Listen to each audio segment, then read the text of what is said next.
Listen, thanks for taking the time to do this. Really, really appreciate it. It's not a problem. I'm up in Canada visiting the girl that I'm seeing right now, but I figured I'd make the time for you. No, that is massively, massively appreciated. Obviously, particularly busy period of time as well. How's the vibe? How's the vibe in the band at the moment? We're a few weeks away, of course, from the release of the new album. Repeat that. I'm sorry, you broke up. I apologize. No, no worries, no worries. How's the vibe in the band overall at the moment? We're a few weeks out from the release of the new album. Everyone's stoked. Everyone's really appreciative of everything. I mean, Metal Blade's been great to us.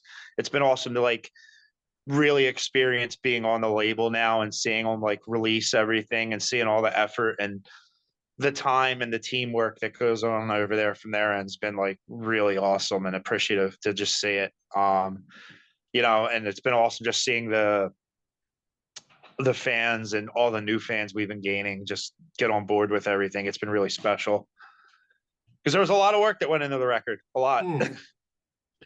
It's great that you're getting, I guess, some time to relax and see this side of it. Where, as you say, labels doing a fair bit of it, and everyone's just kind of vibing really, really nice with it because it has been so far a pretty positive response to what's been heard.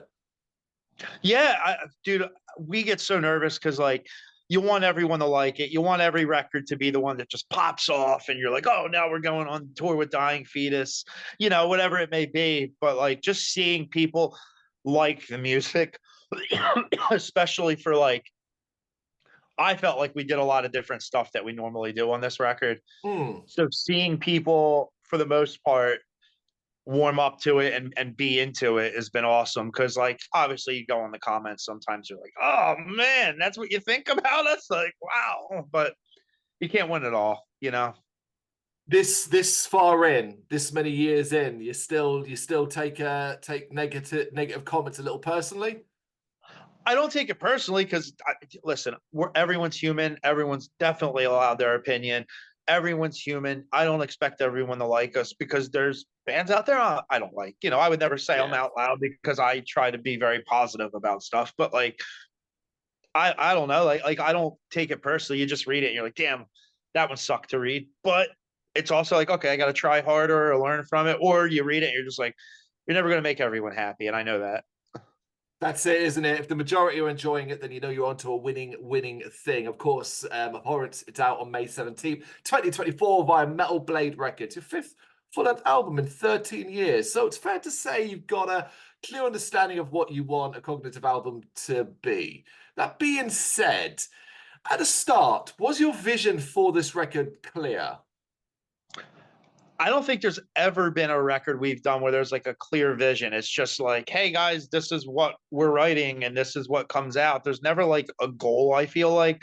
I feel like as we get older and more mature and grumpier, I feel like we've been like a little bit more like, hey, like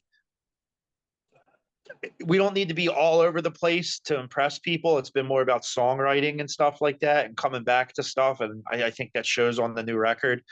But this record was interesting because like the song Abhorrence, me nor Harry wrote any guitar riffs. I wrote one guitar riff in it. Our drummer wrote the whole song on guitar. I wrote all the lyrics and vocal patterns for the song for Shane. So like that was a thing. There's another song on there called As the Light Fades. Shane wrote all the guitars. So there was different stuff going on that we've never had happen on a record with just everyone was like, me and Shane were talking about this on our last tour. I don't think we could have tried any harder than we did as far as writing a cognitive record than what we did for this record. Can you identify what was different about the creative process this time? Why you were more free, I guess, and open to doing it this way? I just felt like, I'd have to think. I mean, like to me, speaking just from the heart, I just felt like we were like, we're going to write what we want to do, but let's all theoretically be assholes to each other and be like, that sucks. You could do better. I expect better. Or try doing this, but being honest with each other and saying we can do better and having a standard for that. And also being like, hey, that's cool and different. Let's try it. Why not? Was there you say that, but was there any kind of creative lines in the sand? Like, there's being open, but you still got to make a cognitive record, right? It's still got to be what you do. I think that everyone in the band, and like especially like me and Harry, been in the band so long, just like no matter what, it's going to sound like cognitive. I just think there's just a way we write together that it's just inevitable for it to sound what like people expect. um, I know some people think that we strayed from being like a brutal band, and I definitely think we did in a way, but like, you grow and you just Mm. find what you like, and you get tired of doing one thing or another. So I don't think there was ever a line in the sand, because I think it was naturally always going to sound like us still. Well, those early days, you're passing ideas back and forth, finding out what works, what you like, beginning the album building process, as it were. At what stage did you think, okay, right, we've got the guts of an album here. This is what it's beginning to look like? It's funny because when we had just finished writing the last record, Malevolent Thoughts, when we did that, there was already riffs that didn't make that album. And it was like, let's revisit some of these. And like Harry had a whole song from that record that didn't make it, and we were trying to make it, rewrite it, and get on this record. It didn't actually make it. We were just like, dude, it's not hitting the way we think it should. Like it's not doing it. But the second that record was written, like I was still writing, then Harry was jumping on it, and it was just go from the last record till now of just writing it. How do you say it's just go, but I mean, there has to be moments where you stop and I don't know, you take a breath and you refocus and rethink about what you're doing. Did you have any particular long stages where that occurred? Not really. I think some of it comes from us being a tour heavy band. And I think also song by song, we're just like, go back and redo this, go back and redo that. So instead of just being like, all right, we got the record done, let's go over it with a fine tooth comb now. It was more, let's just do that song by song. And, we'd get 6 songs in and it'd be like, all right, let's come back to this part again. Like, I'm always listening. When we're writing, I listen to our record like I'm obsessed with Sleep Token right now. I love Sleep Token, but it's funny because like when we're writing, that's all that I listen to is awesome. Like we can do this, or oh man, this would sound cool with that. Like I eat, sleep, and breathe us when it's writing time. But even with all of that as well, circumstances, both personal and impersonal, wider scale stuff can impact what you're doing. Did you have any moments where those sort of things occurred? I don't think for me or us, I could say one thing like there was the song that Shane wrote on guitar. It was like super personal. Him, his dad had passed away, and he had ended up writing that song about his father. And I think it translates even if there was no lyrics musically. There's like a depressive vibe to it.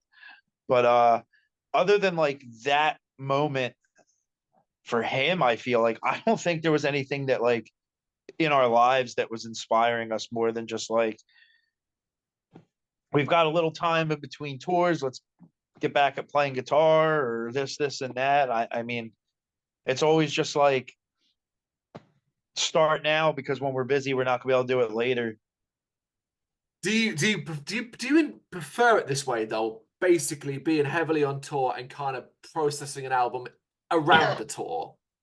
I love touring even when it's hard. I prefer it that way. I mean, like we start scaling back when it's like, all right, we really got to worry about writing now, guys. Like we got to make some space. You know what I mean? That's definitely a thing for most bands. I feel like, and for us too. It's like, all right, we got to focus on the next record and making it better. And now like for this record, like like I said, like it's still crazy to say like we're on Metal Blade now, So it's like, okay, that was the first record and it seemed to do good. We got to do it better. We got to do it more right. So we'll see how that goes when it's time. But you've not been getting much in the way of pressure from them, right? So we're like, as far as like all the new song releases, they've been through a billion outlets announcing. But we're just starting to get into. You're the first interview we did for the record right now. So that's balls rolling now, and it's it's amazing seeing what Kelly's doing for us and everything. So it's still mind blowing to me just watching that well oiled machine operate and just being like, there's a whole team of this one does this and this one does that, and they're so on top of everything.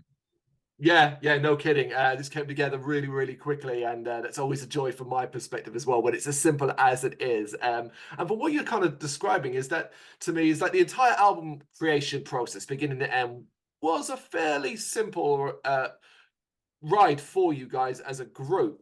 But was there any particular challenging aspects for it for you? Yeah, there was some interesting stuff. So at the time, our guitar player had a job where he was traveling and he was pretty much living in hotel rooms for his job. And this happened on the last record too, where we're like, and it was during COVID when we wrote it. But he's traveling. We don't know when we're going to see him. So he's just sending tabs to me via the internet and sending Mm, songs. And we didn't know because he didn't know when he'd be around to play or record or anything. So we got to do the Gorod tour. We recorded the Rod Eternal single. Then he was on the road. He couldn't do the Analepsy tour. And when we were done that, I don't remember if it was before the Analepsy tour or after it, we recorded the record. But he couldn't come home to record. So I had to record all of the rhythm guitars for the record, including his songs. Normally, like he would play his stuff and I'll play mine. And if someone plays it better, we'll switch on and off, whatever. mm. But the way with scheduling, he ended up recording all of his solos, I think remotely, and sending them to our drummer who recorded the record. And he just tracked all that. We've never done that before. That was nerve wracking, especially for me. I'm like, fuck. You still, it all turned out okay though. I've never been happier, and I've also been proud of myself. And I'm never like proud of myself as a guitar player. And I was like, damn, like Harry's a very talented guy. Like he fills in for Revocation, Yeah. and I'm like, dude, I fucking got to play with this guy writes live, which is one thing, but then like when it's under the microscope of recording, you're like, I got to do this right and efficiently and tight, and being able to do it like I did made me feel great. Your most your most satisfying moment from the entire record creation, you'd say? I'd say that, and Mm. the artwork coming out the way it did. Mm. They were both the two, I think, the most fulfilling things. Why the artwork in particular? So Pedro Sina, Lord of Art, whatever you want to call him, this is his third record he did for us. Mm. He did Matricide. We sent him the album idea and the concept. The last record, Malevolent Thoughts, we said, do whatever you want. And he made it, and it was awesome.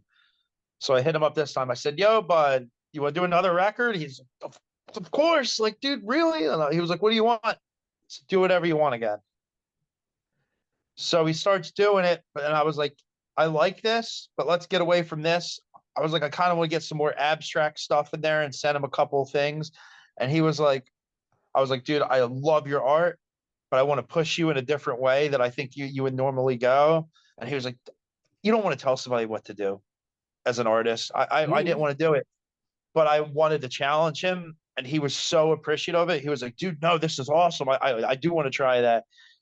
And we got sent that. And I was like, this is fucking incredible. I love it. But I wasn't sure how everyone was going to react. And when we posted the artwork, the response was more than I could have dreamed of about how many people really like the artwork.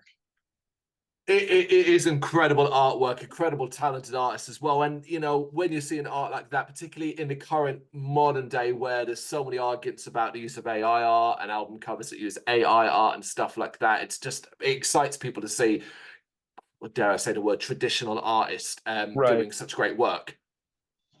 Yeah, he's awesome. He takes care of us. He's very appreciative.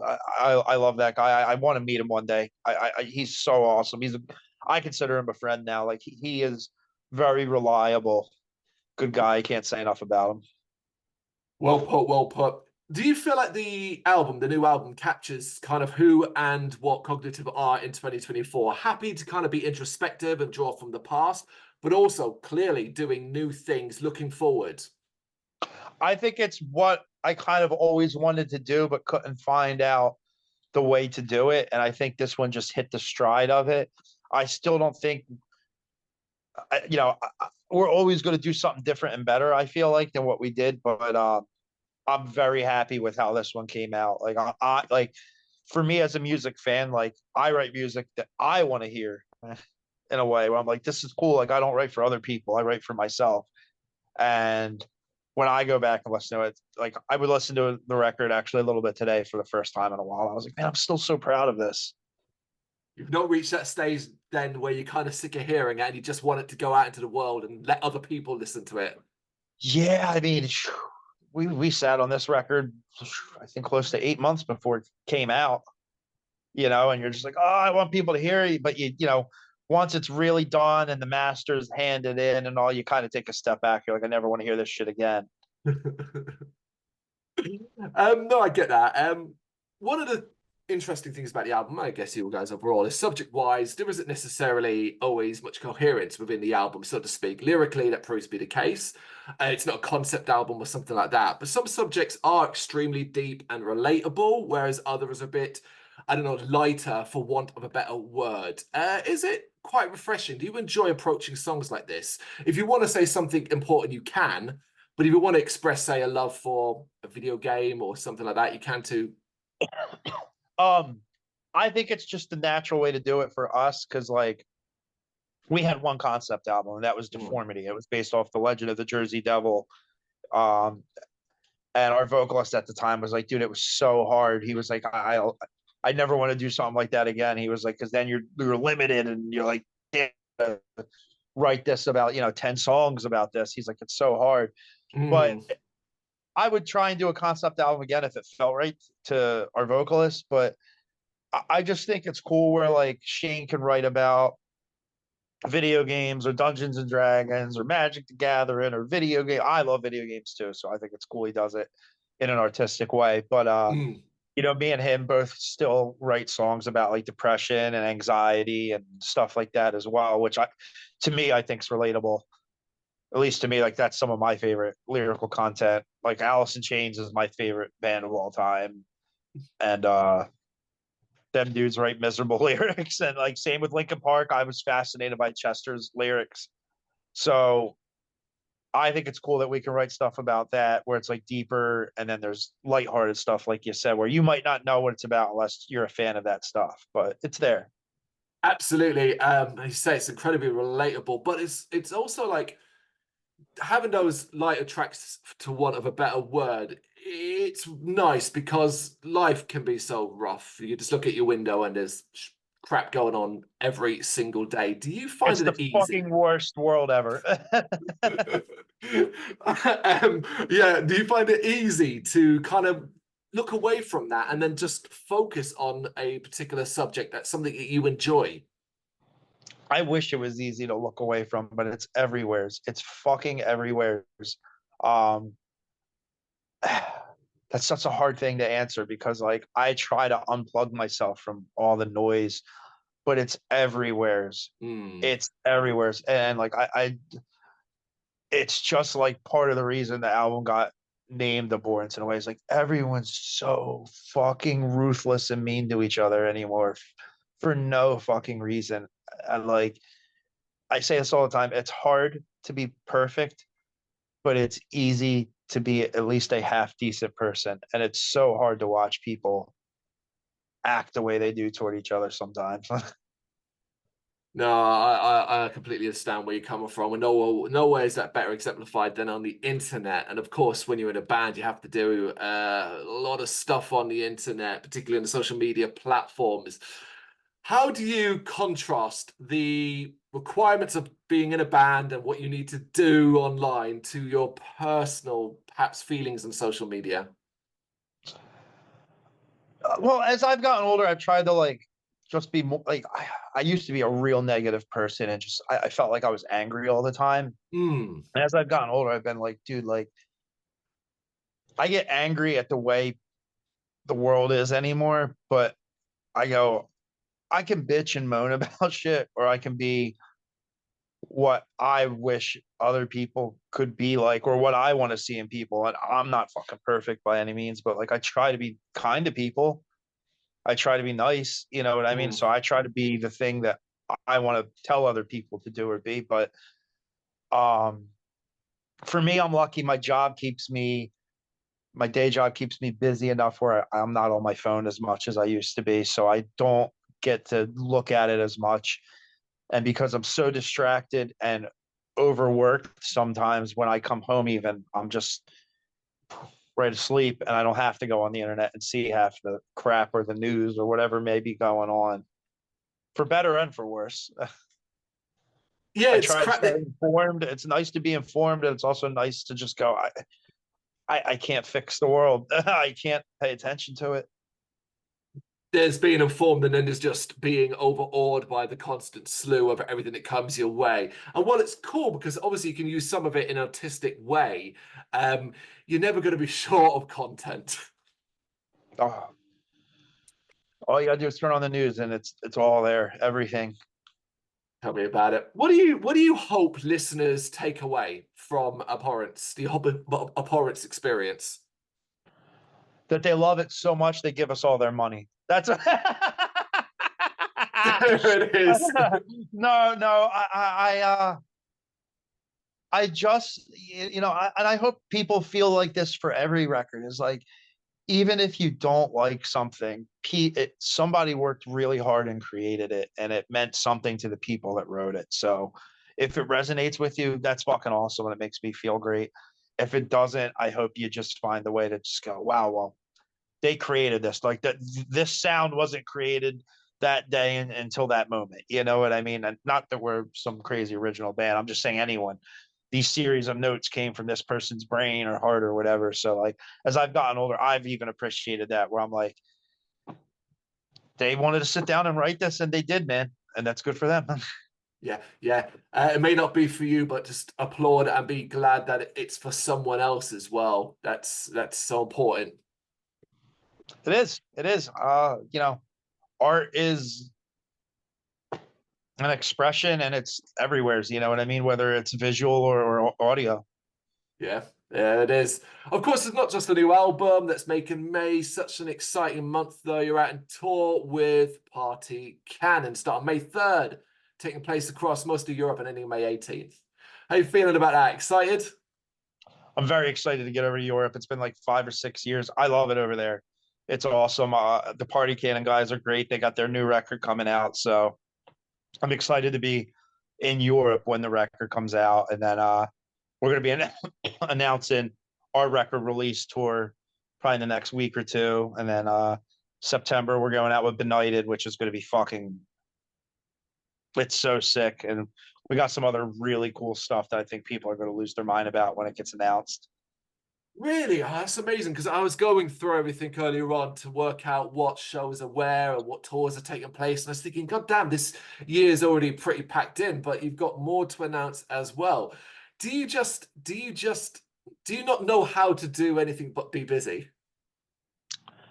Me personally, oh my god, my brain doesn't stop. That's what the song Abhorrence is about. I'm a mess, but there's no rest for the wicked. You know what I mean? Like work hard, play hard. You know, you got to put the effort in. Like we are a band that's still growing and needs to hit the pavement, I feel like. And it was really nice, actually. I got to say, the last tour we did in Canada, we were like, let's just shake the dust off. Our drummer can't tour full time with us. So we had a guy stepping in. We were like, let's try and see how this guy's going to do as far as moving forward and possibly being like our go-to live guy if AJ can't do it. We were like, we weren't expecting much, and the turnouts were way more than we could have expected for most of the shows. Easter Sunday, Easter Monday, we were like, whoa, there's like over 100 people here. Like, you don't expect that on a holiday. Hmm. And we were like, wow. So like moving forward, it just, when you have good things going, you're like, I want to keep it going. And we're trying to hit some markets we don't hit a lot or haven't hit ever as well coming up. So it's nice playing all the major cities, but I like going to some of the B, C, and D markets even because, like, why not? Yeah. Why the hell not? You're going to try it, and you go there and you end up playing to two people, and fair enough, it didn't work out. But you go there and end up filling up 500 plus capacity rooms and so on. Then Yeah, and wow, not only that, hey man, to them two people, it could be special. They're like, hey, I don't get stuff around here. We've been there before where we've that's seen true. that. And you also never know who them two people know or who are watching you. You very well put. You're absolutely right. That whole word of mouth thing matters as well. Someone has the best time, they go and tell their friend, they tell those two friends, and so on. It's still so important. And those European dates, like the amount of different countries you're hitting and cities you're hitting, it's just an incredible tour. Blown away by what that is. Yeah, I'm really excited, man. Yeah, I can't wait to get over there. I can do without the flying though. I hate flying. Oh, I hate it. Oh no. Oh yeah, there's no real other option. It just takes so long to do any other way, wouldn't it? Oh, that's so not for me. The guys laugh every time we take off and land. They look over at me and they watch me with my head in my hands. Oh, Oh, have you considered taking something to try and just knock yourself out from the moment you're on the plane and you just sleep the entire way I through? consider it, but I like the suffering. I look at it as I chose this. No, fair enough. It is the life you've chosen. All right. Lastly, red, white, and brutal. Is it a good beer? I wouldn't know because we don't have it till Sunday. Really? You've not had a oh. I didn't get a taste test or not, and they just canned it and everything yesterday, and I wasn't around to try it, so I'm gonna have it on Sunday. But my buddy Nick, who is the head brewer over there, he does great. I'm not just saying it because I'm not exactly a beer snob or a big beer drinker. Hmm. And anytime I go over there to grab a beer, it's awesome. It's good. So I have faith. Oh, And if not, the label looks really fucking cool. it does. I was looking at it earlier on. Yes, if you do get a chance to have a drink of that at one of your shows, make sure you do. But also, of course, May 17th, it is Abhorrence via Metal Blade Records. Rob, thank you so much for taking the time to do this. I really appreciate it. Not a big deal, man. Seriously, I appreciate all you guys do, man. You guys don't get enough credit for doing this kind of stuff. Thank you very much for watching. If you'd like to see more content like this, please consider hitting the subscribe button. It is gratefully appreciated. You can find us over at gbhbl.com, our full website where reviews, news, and so much more goes up daily. We're also on all social media platforms: Facebook, Instagram, Twitter, Threads, at GBHBL. Just search for GBHBL and you will find us out there. We also have merchandise on sale. You can access the shop via the website.